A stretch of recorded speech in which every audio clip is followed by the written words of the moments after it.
오늘 뉴욕 지하철에서 무차별 총격 사건이 발생해 29명이 부상을 입었습니다. 경찰은 올해 62살의 프랭크 제임스를 용의자로 지목하고 공개 수배했습니다. 올해는 4.29 LA 폭동이 일어난 지 30주년을 맞아 대대적인 행사가 개최됩니다. 한인과 흑인 커뮤니티가 손을 맞잡고 음악과 축구로 4.29의 의미를 되새길 예정입니다. 한인을 대상으로 한 체크 위조 범죄가 기승을 부리고 있습니다. 범죄자들은 손님이 물건을 구입하고 건네준 체크를 위조해 사용하고 있는 것으로 알려졌습니다. 오늘 LA 한인타운 고층 아파트에서 화재가 발생했습니다. 강풍에 담배꽁초 불씨가 화재로 번진 건데 자칫하면 큰 사고로 이어질 뻔했습니다. 지난달 미국의 소비자 물가가 또 40년 만에 최고 기록을 갈아치웠습니다. 연준의 빅스텝 전망에 더욱 힘이 실리고 있습니다. 네, 4월 10일 화요일 이브닝뉴스 시작하겠습니다. 오늘 뉴욕 지하철에서 발생한 끔찍한 총격 사건부터 전해드리겠습니다. 용의자는 33발의 무차별 총격을 가했고 29명이 부상을 입은 것으로 파악됩니다. 먼저 뉴욕에서 김종원 특파원입니다. 지하철 문이 열리고 희뿌연 연기가 쏟아져 나오는 가운데 공포에 질린 승객들이 필사적으로 객차에서 탈출합니다. 다리에 총을 맞은 승객은 간신히 열차를 빠져나와 피를 흘리며 바닥에 쓰러지고 더 심한 총격을 당한 부상자는 아예 열차 바닥에서 의식을 잃었습니다. 현지 시간 오늘 아침 8시 반쯤 뉴욕 브루클린에서 맨해튼으로 향하던 지하철에서 총기 난사 사건이 벌어지면서 출근길은 지옥으로 변했습니다. I saw a lot of people coming out of the train station, screaming, yelling for help. I saw a lady, she was shot right in her leg. 범인은 방독면을 쓴 채 연막탄을 터뜨리고 총기를 난사한 것으로 알려졌습니다. He then took a canister out of his bag and opened it. The train at that time began to fill with smoke. He then opened fire, striking multiple people on the subway. 이번 사건으로 총격을 입은 10명을 포함해 16명이 다쳤는데 다행히 사망자는 없었습니다. 범인은 현장에서 달아났고 경찰은 일대 10여 개 블록을 통제한 채 범인을 쫓고 있습니다. 제 바로 뒤가 총격 사건이 벌어진 지하철 역사입니다. 사건 직후 경찰들이 지하철역은 물론 이 지상의 도로까지 보시다시피 통제를 하면서 일대 교통이 하루 종일 극심한 정체를 빚고 있습니다. 사건 직후 뉴욕 교육청은 인근 초중고등학교에 대피령을 내려 외부인의 출입을 막고 학생들을 학교 밖으로 나가지 못하게 하는 비상조치를 취하기도 했습니다. 경찰은 키 165cm가량의 흑인 용의자에 쫓고 있습니다. 뉴욕에서 SBS 김종원입니다. 뉴욕 경찰은 올해 62살의 프랭크 제임스를 용의자로 지목하고 공개 수배했습니다. 경찰은 용의자의 차량으로 추정되는 유홀 차량 한 대를 이 사건 인근에서 발견했고 이 유홀 차량을 결제한 신용카드로 용의자를 추적했다고 밝혔습니다. 오늘 발생한 뉴욕 지하철 총격 사건에 LA 등 미 주요 도시들도 경계를 대폭 강화했습니다. 모방 범죄가 발생할 가능성이 크기 때문입니다. LA 셰리프국은 지하철과 버스 정류장 등 유동인구가 많은 곳에 경찰력을 추가로 배치했으며 아직까지 특별한 위협은 없다고 밝혔습니다. 네, 올해는 4.29 LA 폭동이 일어난 지 30주년 되는 해입니다. 올해는 한인과 흑인 커뮤니티가 손을 맞잡고 음악과 축제로 4.29의 의미를 되새기고 차세대에게 전달하는 대대적인 행사를 개최합니다. 김윤아 기자의 보도입니다. 2주 남짓 남은 4.29 폭동 기념일. 30주년을 맞아 올해에는 특별한 행사가 열릴 예정입니다. 도끼와 타일라 등 유명 가수 8명이 참여하는 콘서트 4.29 평화 페스티벌이 열립니다. 랩부터 팝, 그리고 R&B까지 다양한 음악을 선보일 예정입니다. 저희가 특별히 이번 행사는 좀 젊은 2세들 또는 3세들, 그때 안 계셨던 분들을 위한 좀 에듀케이션이고 또 이렇게 약간 좀 평화로운 그 페스티벌 분위기로. 특히 이번 행사는 4.29 폭동을 겪어보지 못한 한인 2, 3세들을 대상으로 교육과 화합의 장이 될 것으로 기대하고 있습니다. And our children will be made better because we have the nerve and the courage to stand up and say that we are now better today than we were 30 years ago. 팬데믹 기간 동안 힘들었던 커뮤니티를 하나로 모으고 치유하는 메시지도 전합니다. This event is really important to me because I feel that it's just one chance to look at each other, support each other, uplift each other, and ultimately bring each other together. You know, how we see diversity and how we can truly uplift each other to further grow each other's communities and to piggyback off of each other and to become better people as a culture. 한인단체와 흑인 커뮤니티가 함께하는 4.29 평화 페스티벌. 윌셔와 세라노 잔디광장에서 4월 29일 4시부터 시작됩니다. LA에서 SBS 김윤아입니다. 캘리포니아 주민 중 아시안이 정부 보조 혜택을 가장 받지 못한 인종인 것으로 나타났습니다. UCLA 이웃연구센터가 발표한 연구 결과에 따르면 팬데믹 기간 정부가 제공한 렌트비 보조 프로그램에 지원한 아시안은 단 25%로 백인의 절반 수준이었습니다. 연구진은 언어 장벽과 홍보 부족을 이유로 꼽았습니다. 또 유독 아시안이 정부 보조 혜택을 받으면 체류 신분에 불리하게 작용할 수 있다는 우려를 갖고 있다고 꼬집기도 했습니다.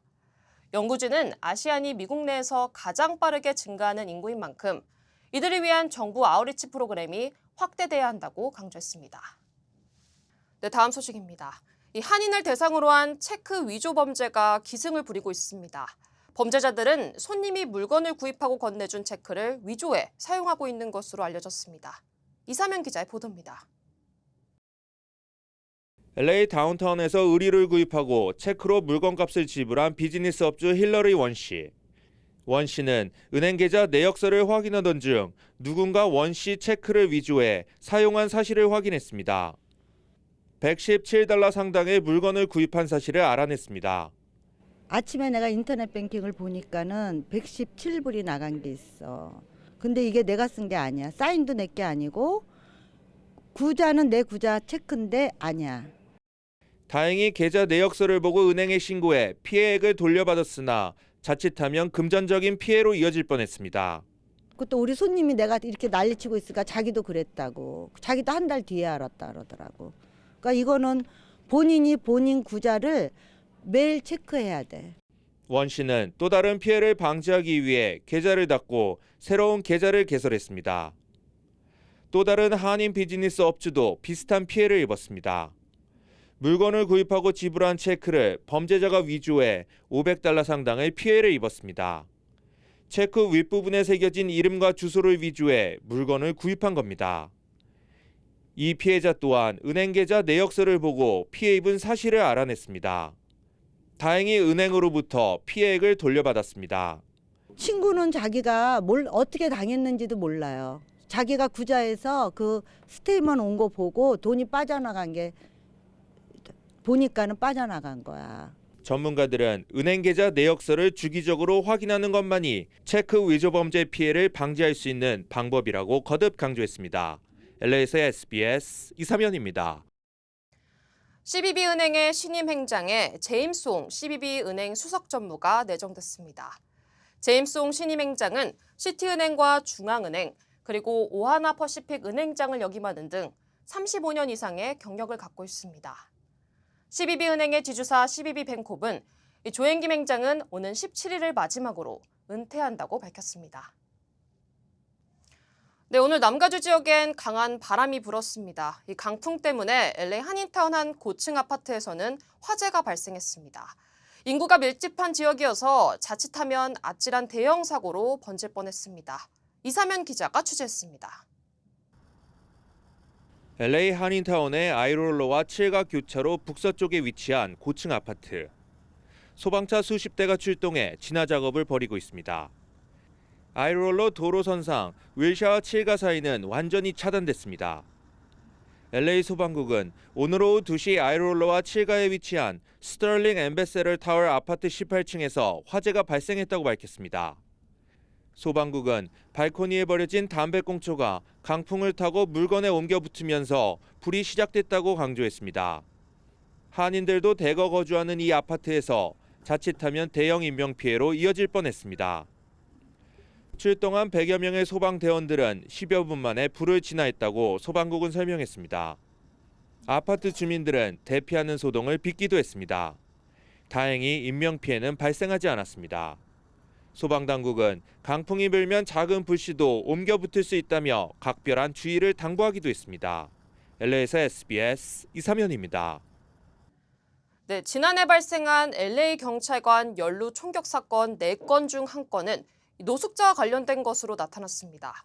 LA 경찰국은 지난 한 해 동안 경관이 연루된 총격 사건은 총 37건이었으며 이 중 10건은 노숙자와 관련된 사건이었다고 밝혔습니다. 또 이 중 40%는 정신질환자였다고 덧붙였습니다.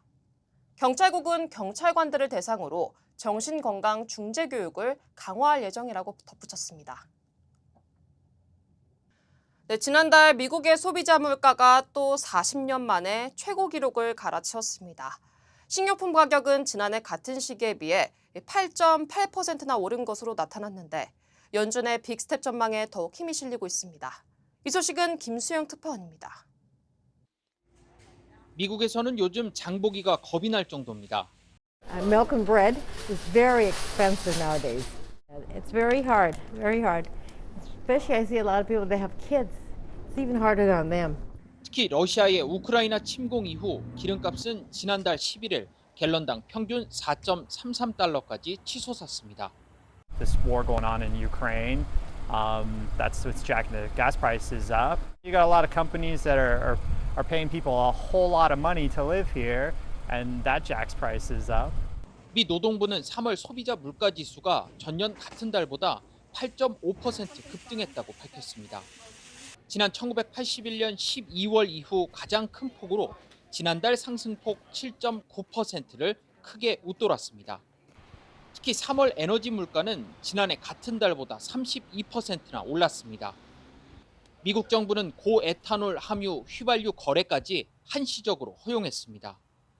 고에탄올 함유 휘발유는 더울 때 사용하면 스모그를 악화한다는 이유로 여름철 판매가 금지되어 왔습니다. 고삐 풀린 물가를 잡기 위해 연방준비제도 이사회가 오는 5월 기준금리를 0.5%포인트 올리는 과감한 조치를 내릴 수 있다는 전망에 힘이 실리고 있습니다. 워싱턴에서 SBS 김수영입니다. 네, 미 전역에서 스텔스 오미크론 감염자가 86%로 상승한 것으로 나타나면서 LA 카운티 보건국은 2차 부스터샷 접종의 필요성을 강조했습니다. 바바라 퍼레어 보건국장은 전파력이 강한 스텔스 오미크론의 확산으로 기존의 백신을 맞은 사람들이 재감염되는 사례가 늘고 있다고 강조했습니다. 그러면서 CDC 권고 대상인 50대 이상은 2차 부스터샷 접종을 받으라고 당부했습니다. 네, 뉴스 계속하겠습니다. 미 해군의 핵추진 항공모함인 에이브럼 링컨이 동해 공해상에 진입했습니다. 주말까지 머물며 훈련과 작전을 펼칠 예정인데 링컨 항모전단의 동해 진입은 북한의 추가 도발 조짐에 대한 미국의 강력한 경고로 풀이됩니다. 배준우 기자입니다. 에이브러임 링컨 항모전단이 대한해협을 지나 동해로 들어섰습니다. 링컨 항모전단은 일주일가량 동해상에 머물며 북한의 주요 시설 정찰과 전자신호 수집 작전까지 펼칠 걸로 전해졌습니다. 정부 고위소식통은 SBS에 링컨 항모전단이 내일까지 우리 군 작전 수역에 있다가 이후 최소 주말까지 동해 공해상에서 훈련과 작전을 이어갈 거라고 밝혔습니다.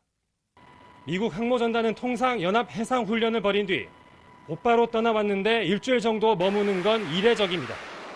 우리 해군 또는 일본 해상자위대와의 연합해상훈련 계획은 확정되지 않았지만 항모전단의 체류 기간이 충분한 만큼 막판에 훈련을 진행할 가능성도 있습니다. 마침 어제부터 상반기 한미연합훈련의 사전훈련격인 위기관리 참모훈련이 시작됐고 오는 18일부터 28일까지는 본훈련인 지휘소 훈련이 이어집니다. 해당 기간 동안 김일성 생일 110주년 등 북한의 주요 행사가 줄줄이 예정돼 있어 한미 당국은 이를 계기로 한 무력 도발 가능성을 예의주시하고 있습니다.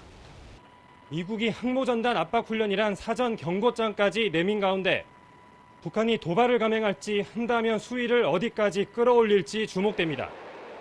SBS 배준우입니다. 네, 서해는 중국 때문에 시끄럽습니다. 중국이 잠정 조치 수역에서 몰래 석유 시추 구조물을 설치했다고 저희가 지난주 전해드렸는데요. 한국 정부가 중국에 문제 제기를 한 걸로 취재 결과 확인됐습니다. 문준모 기자의 단독 보도입니다. 지난달 14일 서해 한중 잠정 조치 수역에서 발견된 중국 석유 시추 구조물에 대해 외교부가 지난 8일 주한 중국 대사관을 통해 입장을 전달한 것으로 확인됐습니다. 어느 나라 관할인지 경계선 획정이 안 된 수역인 만큼 최종 경계 합의를 방해하는 행위를 하지 않도록 한 유엔 해양법 협약 위반일 수 있다며 사실관계 확인을 요청한 겁니다. 주한 중국 대사관 측은 대사관 차원에서 파악한 게 없으며 구조물 설치 여부에 대해서도 확인된 바 없다고 답한 걸로 전해졌습니다. 중국 외교부도 SBS 질의에 원론적 입장만 내놨습니다. 我暂时还不掌握。我可以告诉你的是，中韩双方正在推进海域划界谈判。 중국이 이렇게 나오자 우리 정부는 외교부와 해양수산부가 함께 경계 획정에 영구적인 영향을 미치는 행위인지 사실관계를 추가로 파악하는 방안을 검토 중입니다. 국제 판례에선 관할이 겹친 수역에서 탐사 활동도 허용하지 않기 때문에 시추 여부와 관계없이 퇴거 요구 등을 할 수 있다는 게 전문가들의 판단입니다. 국제법원 판례 정면으로 배치되는 이런 행위라고 볼 수 있기 때문에 우리 외교부를 통해서 강력하게 항의를 해야 되고 재발 방지 약속도 받아내야 됩니다. 한중은 2015년 이후 해마다 한두 차례 해양경계 획정회담을 열어왔는데 서해 시추 시설 문제는 올해 회담의 주요 의제로 부상할 가능성이 큽니다. SBS 문준모입니다. 네, 우크라이나 소식입니다. 우크라이나 남부 도시 마리우폴에서 러시아군이 화학무기를 사용했다는 주장이 나오고 있는 가운데 이미 국무장관은 러시아가 화학작용제를 사용할 수 있다는 믿을 만한 정보를 갖고 있다고 밝혔습니다. 박원경 기자입니다. 남부도시 마리우폴에서 러시아군과 교전 중인 우크라이나 아조우 연대는 러시아군이 화학무기를 사용했다고 주장했습니다. 이들은 SNS를 통해 최근 드론에서 정체불명의 물질이 떨어진 뒤 피해자들이 호흡곤란과 거동장애를 겪었다고 밝혔습니다. 젤렌스키 우크라이나 대통령도 심각한 우려를 나타냈습니다. можуть застосувати хімічну зброю проти захисників Маріуполя. розглядаємо це максимально серйозно. 우크라이나 동부 도네츠크주의 친러반군은 화학무기 사용 의혹을 부정했는데 토니 블링컨 미국 국무장관은 러시아군이 화학작용제를 사용했을 수 있다는 믿을 만한 정보를 갖고 있다고 밝혔습니다. 도시 기반 시설의 90% 이상이 파괴된 마리우폴에선 12만 명의 주민이 고립되어 있는 가운데 민간인 사망자만 2만 명을 넘어선 것으로 전해졌습니다. 수도 키이우의 북서부 도시 부차에서 러시아군에 의한 민간인 학살 의혹이 제기된 가운데 젤렌스키 대통령은 러시아군이 머물렀던 모든 곳에서 부차에서와 같은 짓을 했다고 말했습니다. 반면 푸틴 러시아 대통령은 민간인 학살 의혹은 가짜 뉴스라고 주장했습니다. SBS 박원경입니다. 네, 홀푸드 마켓에서 판매된 샐러드 드레싱이 리콜됐습니다. 이원정 기자가 주요 한인사의 소식을 종합했습니다. LA 세계한인무역협회 옥타-LA가 오는 23일 옥스포드 팔레스 호텔에서 2022 옥타-LA 창업 스쿨을 개최합니다. 옥타-LA는 매년 여성 창업 스쿨을 열었는데 올해에는 성별에 상관없이 모두 참석할 수 있다고 밝혔습니다. 다른 창업 스쿨들도 사실 많고 세미나도 많고 하지만 옥타의 창업 스쿨은 뭔가 다르냐. 창업을 위한 스텝을 같이 밟아가게끔 해주는 그런 도움도 굉장히 중요하지만 창업을 하고 나서 잘 운영될 수 있게 하는 것도 굉장히 중요하거든요. 이번 강연에서는 지식재산권과 비즈니스 대출은 물론 한국 기업 제품들에 대한 마케팅 등 한인 사업가들이 관심을 갖고 있는 다양한 내용들이 포함될 예정입니다.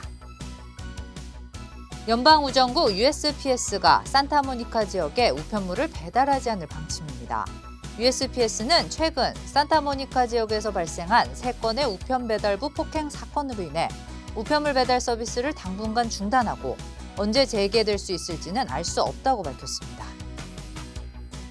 뉴욕시가 새로운 특수목적 고등학교 5개교 신설을 추진합니다. 에릭 아담스 뉴욕시장은 다양한 평가 요소를 바탕으로 학생을 선발하는 새로운 특목고 설립을 검토하고 있다며 뉴욕시 보로별로 1개씩 총 5개 특목고를 신설하는 방안을 제시했습니다. 다량의 마약성 진통제를 불법 처방해온 70대 한인 의사가 실형을 선고받았습니다. 노스캐롤라이나주 동부지법은 지난 2017년 10월부터 2018년 6월 28일까지 자신이 운영하는 클리닉에서 환자들에게 옥시코돈과 마리화나 등 마약성 약물 200만 도수를 불법 처방해온 김모 씨에게 징역 78개월을 선고했습니다. 또한 의사 면허 박탈과 병원 개업 영구 금지를 명령했습니다. 홀푸드마켓에서 판매되는 샐러드 드레싱이 알러지 성분을 포함했을 가능성으로 리콜됐습니다. 영방식품의약국 FDA는 홀푸드마켓 365 올게닉 크리미 시저 드레싱 제품에 대두와 밀 등이 포장지에 적히지 않은 채 뉴욕과 엘칸소, 커네티컷 등 11개 주에서 유통됐다며 리콜했습니다. 해당 제품은 유통기한이 2022년 11월 17일로 12온수 유리병에 담겨 있습니다. 네, 민주당이 어제 의원총회에서 검찰 수사권을 전면 폐지하는 법안을 이번 달 국회에서 처리하기로 당론을 채택했습니다. 너무 급하다는 여론을 감안해 법 시행은 3개월 유예한다는 구체적인 시간표도 공개했습니다. 먼저 강민우 기자입니다. 민주당 의원총회는 검찰 수사권 분리 법안을 둘러싸고 지도부에 불꽃 튀는 논전으로 시작했습니다. 윤호중 비대위원장은 문재인 정부 마지막 국무회의인 5월 3일 법안 공포가 목표라고 못 박았습니다. 수사권과 기소권을 모두 독점하면서 사실상 견제 없는 그런 권력을 향유해 왔다 이렇게 생각합니다. 반면 박지원 비대위원장은 검찰 개혁엔 동의하지만 속도를 조절하자며 냉정한 접근을 주문했습니다. 검수완박 법안이 통과되기도 힘들지만 통과된다고 해도 지선에 지고 신뢰를 잃지 않을까 걱정이 됩니다. 4시간가량 이어진 난상 토론 끝에 민주당은 검찰 수사권 분리 법안을 4월 국회에서 처리하는 걸 당론으로 확정했습니다. 표결 없이 만장일치로 추인됐습니다.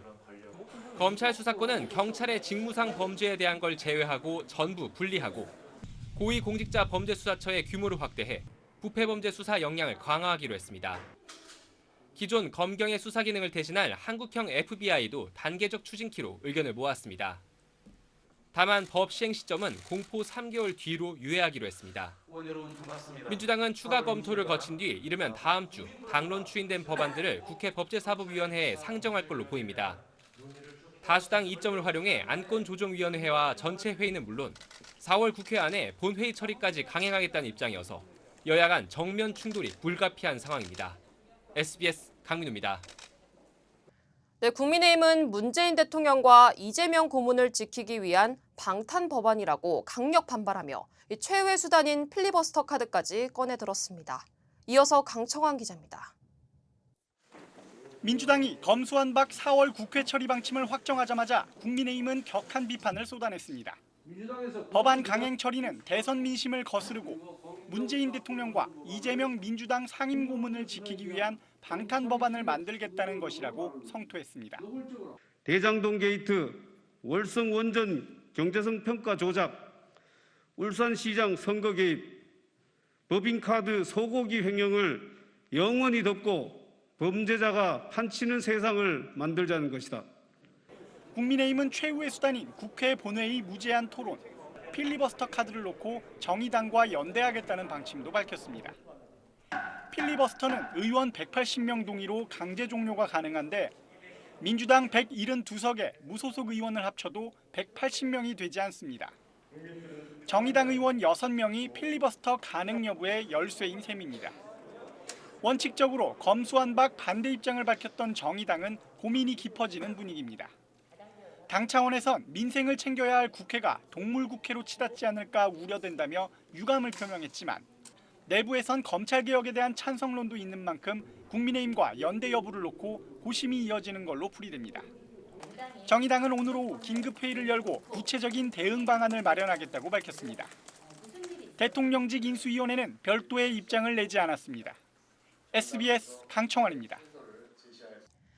윤석열 대통령 당선인이 대구를 찾아 박근혜 전 대통령과 만났습니다. 윤 당선인은 면목이 없고 늘 죄송했다며 미안한 마음을 전했고 박 전 대통령은 취임식에 가능한 참석하겠다고 화답했습니다. 유수환 기자입니다. 윤석열 대통령 당선인이 권영세 인수위 부위원장과 유영아 변호사의 안내 속에 박근혜 전 대통령 사저로 들어갑니다. 50분간 차담 과정에서 윤당선인은 먼저 박 전 대통령의 식사와 건강 인사를 챙겼습니다. 이어 참 면목이 없고 늘 죄송했다는 말을 건넸습니다. 2016년 국정농단 사건 수사검사와 피의자였던 과거 악연을 언급하며 미안한 마음을 털어놓았다는 설명입니다. 아무래도 그 지나간 과거가 있지 않습니까? 인간적인 안타까움과 또 마음속으로 갖고 있는 제 또 미안한 마음 그런 것도 말씀드렸고. 박 전 대통령은 윤당선인에게 처음 뵙는 분이지만 화면에서 많이 봐서 그런지 아주 오래전에 만난 사람인 것 같다고 화답했습니다. 윤당선인은 박 전 대통령의 명예를 회복하는 데도 힘쓰겠다고 했습니다. 박 전 대통령은 다음 달 10일 취임식에 참석해달라는 윤당선인 요청에 긍정적 답변을 내놨습니다. 대통령직 인수위원회는 이르면 오늘 오후 2차 내각 인선을 발표할 예정입니다. 국민의당 이태규 의원의 인수위원직 사퇴로 공동정부 구상에 파열음이 빚어지는 것 아니냐는 우려가 제기된 상황입니다. 안 위원장은 당선인 측이 밝힌 유능과 실력, 전문성이라는 기준에 도덕성 등 스스로 삼은 인사 기준을 공개했습니다. 안 위원장 측 최진석 교수 등이 교육부 장관 등에 기용될 수 있느냐가 관심인데 그 결과에 따라 국민의힘, 국민의당 합당과 공동정부 구성도 분수령을 맞을 걸로 보입니다. SBS 유수환입니다. 네, 한국 코로나 소식입니다. 한국에서 새로운 변이인 엑셀 변이에 감염된 환자가 처음으로 확인됐습니다. 엑셀 변이는 오미크론과 스텔스 오미크론이 재조합된 변이입니다. 정다은 기자입니다. 국내에서 처음 발견된 엑셀 변이 바이러스는 지난달 23일 전남에서 확진 판정을 받은 40대 남성에게서 확인됐습니다. 엑셀 변이는 오미크론 변이와 스텔스 오미크론 변이의 유전자가 재조합된 겁니다. 지난 2월 영국에서 처음 발견된 뒤 우리나라에서 두 번째로 확인됐습니다. 감염된 남성은 3차 접종 뒤 확진돼 인후통 증상을 보였는데 현재 완치된 상태입니다. 세계보건기구도 일반 오미크론으로 분류하고 있어 특성 변화는 크지 않을 것으로 예상되며 영향도 제한적일 것으로 판단하고 있습니다. 첫 감염자와 접촉한 사람 중 36명이 확진 판정을 받아 엑셀 변이 사례는 늘어날 수 있습니다. 코로나 재감염 추정 사례는 26,239명으로 크게 늘었습니다. 이 중 37명은 3회 감염이었습니다. 전체 확진자 중 발생률은 지난 1월 오미크론 유행 뒤가 유행 전보다 3배 뛰었습니다. 재감염 시 중증화율은 0.1%, 치명률은 0.06%로 전체 확진자들보다 낮았습니다. 1차 감염자, 초의 감염자 규모가 상당히 증가를 해서 향후에 이 영향은 향후 45일, 최소 45일 이후에 그 영향이 나타날 걸로 예상돼서 향후 재감염자의 규모는 더 크게 증가할 수 있겠다. 방역당국은 완치 뒤에도 재감염될 수 있으니 백신 접종을 맞춰달라고 당부했습니다. SBS 정다은입니다. 네, 반가운 소식입니다. 코로나로 무너졌던 명동과 가로수길 같은 한국의 주요 명소들의 상권이 다시 기지개를 켜고 있습니다. 제이원 기자가 현장 상황 전해드리겠습니다. 서울 강남구 가로수길. 임대료가 비싼 대로변 주변은 여전히 빈 가게가 눈에 띄지만 한 골목만 안쪽으로 들어가 보면 분위기가 다릅니다. 이 가로수길 반경 500m 이내의 카페 숫자는 이전에보다 오히려 10군데 정도 늘었습니다. 문을 열었다가 닫는 비율은 상대적으로 줄었습니다. 지난해 초 20%에 달했던 가로수길 상권 공실률은 4분기에는 4.4%까지 떨어졌습니다. 매출이 줄어 폐업까지 고민했던 고깃집에는 최근 대기하는 손님까지 생겼고 예전에는 6시 반 돼야 웨이팅이 발생했는데 지금은 5시 반이면은 자리가 꽉 차고 저녁 시간에는 알바하는 친구들도 4명, 5명씩 나오고 3월 들어 매출이 2배로 뛰었다는 카페도 있습니다. 지난해 상가 2곳 중 한 곳이 문을 닫을 정도로 공실률이 높아 상권 붕괴 직전까지 갔던 서울 명동. 지난주 국내 최대 규모 애플 매장이 문을 여는 등 조금씩 활기를 되찾고 있습니다. 예전에는 점포를 내놓는 분만 있고 임차하시겠다는 분은 전혀 없었는데 조금 달라지고 있어요. 식당이나 무슨 커피점 이런 종류고. 사실상 개점 휴업 상태였던 호텔과 테마파크에도 봄 나들이객이 몰리면서 소비 심리 회복에 대한 기대감이 커지고 있습니다. SBS 제희원입니다.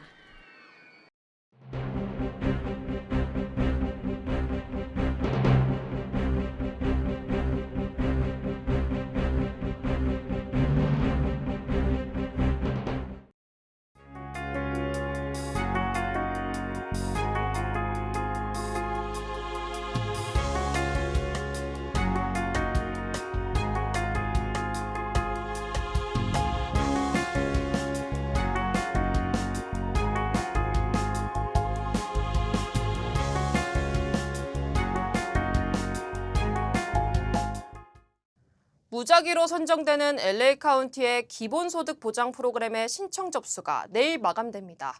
LA 카운티는 자격이 되는 주민들은 서둘러 신청해 줄 것을 당부했습니다.